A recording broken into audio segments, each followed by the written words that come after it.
তো দেখুন প্রিয় বন্ধুরা, তো দাদাকে আজকে 8 PM এর 05-19 এই টার্গেট নাম্বারটা দিয়েছিলাম।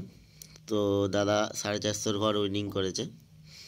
দাদাকে 4টে টার্গেট নাম্বার দিয়েছিলাম, ওর মধ্যে 05-19টা দেখুন 05-19টা 450 ঘর খেলেছে। 05-19, ঠিক আছে। তো দাদা কি বলছে, দাদার ভয়েস মেসেজটা আপনারা শুনুন।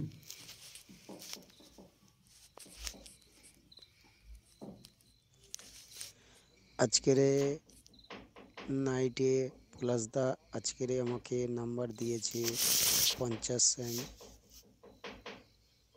05-19 450 টাকার ঘর পেলাম। পলাশদার অসংখ্য ধন্যবাদ।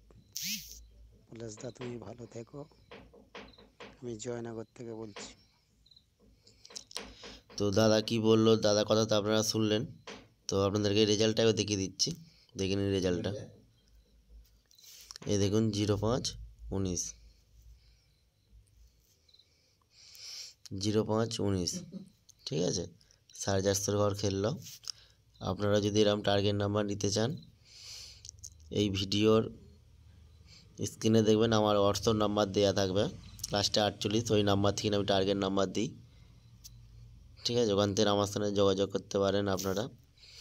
তো ভিডিওটা ফেসবুক থেকে বা ফেসবুক পেজ থেকে দেখলে অবশ্যই ফলো শেয়ার দুটোই করে দেবেন।